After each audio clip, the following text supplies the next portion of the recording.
Eighth class student, आज हम आपका स्टार्ट करते हैं बेटा साइंस का chapter number 5 coal and petroleum. तो ये आपका इंपॉर्टेंट चैप्टर है बेटा। तो आप डेली लाइफ में देखते हो, डील करते हो, कोल एंड पेट्रोलियम के बारे में आपने सुना होगा बेटा। तो हम इसको इस चैप्टर में डिटेल में डिस्कस करेंगे बेटा। First is you use various materials for our basic needs. तो हम अपनी बेसिक्स नीड्स के लिए बहुत सारा मटेरियल्स यूज़ करते हैं, बहुत सारी आप थिंग्स यूज़ करते हो। Some of them found in nature and some of have been made by human efforts। तो कुछ क्या होती हैं, कुछ तो हमें डायरेक्टली नेचर से मिल जाती हैं और समवन होती है वो ह्यूमन बीइंग प्रिपेयर करता है उसको।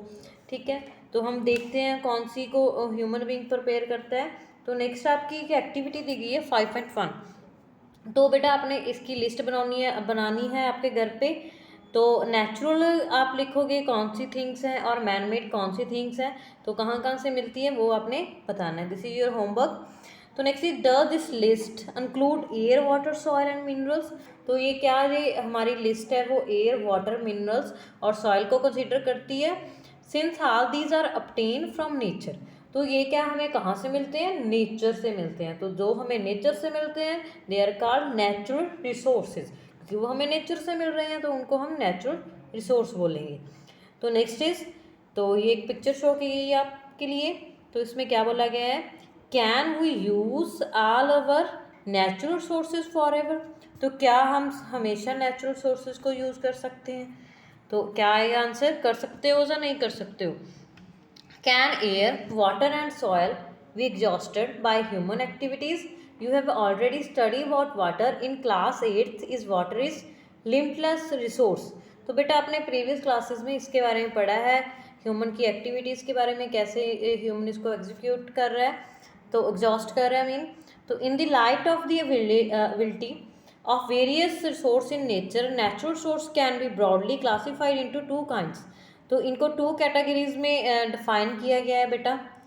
ठीक है, तो इनको हम डिस्कस करते हैं, इनएग्जॉस्टिबल नेचुरल सोर्सेज और एग्जॉस्टिबल नेचुरल सोर्सेज। तो first one is these resources present in unlimited quantities in nature are not likely to be executed, तो exhausted by human activities like sunlight and air. तो बेटा क्या है, जो जैसे air है एंड सन क्या है हमारे, सनलाइट क्या है हमारे, अनलिमिटेड है, बहुत सारे मिलते हैं हमें नेचर में से। ठीक है, इसको ह्यूमन एक्टिविटी के द्वारा एग्जॉस्ट नहीं किया जा सकता।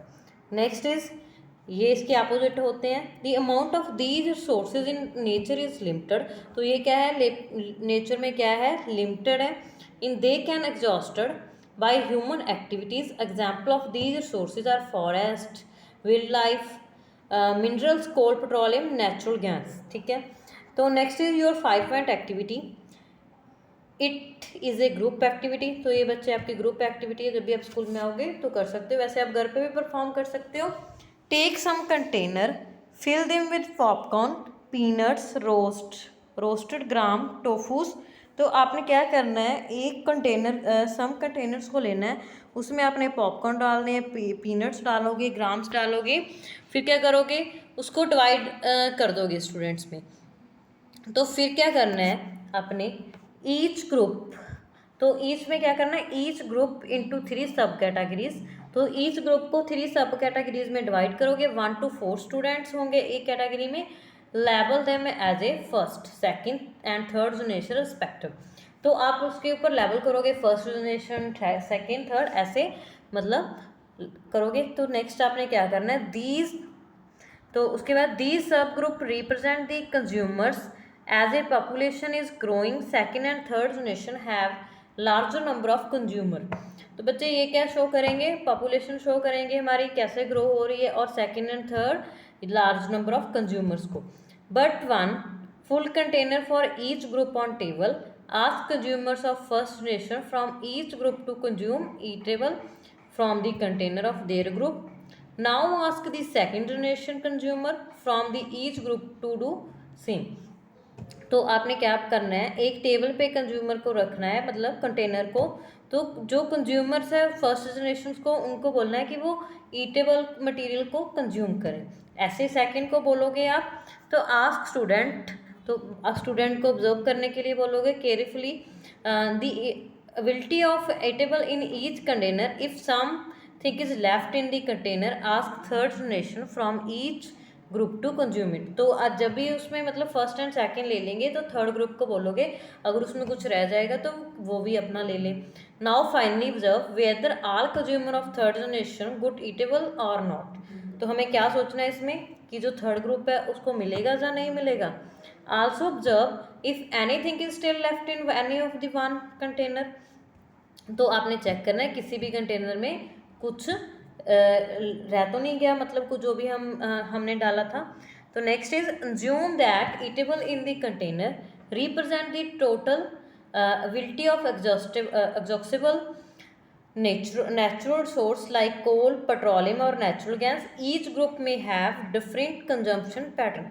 तो क्या है, ये शो करता है जो हमारे सारे ग्रुप्स हैं उनका अलग अलग कंजम्पशन है, मतलब डिफरेंट पैटर्न है किसी भी चीज़ को कंजम्पशन करने का, मतलब यूज़ करने का। तो are the earlier generation of any group too greedy. तो मतलब क्या है, अर्लियर जनरेशन की ग्रुप क्या है, ग्रीडी है, मतलब बहुत ज़्यादा भूखी है। It may be that earlier generations some group were concerned about the coming generations and left something for them. तो क्या है, कुछ दूसरों के लिए रख रही है अगली generations के लिए।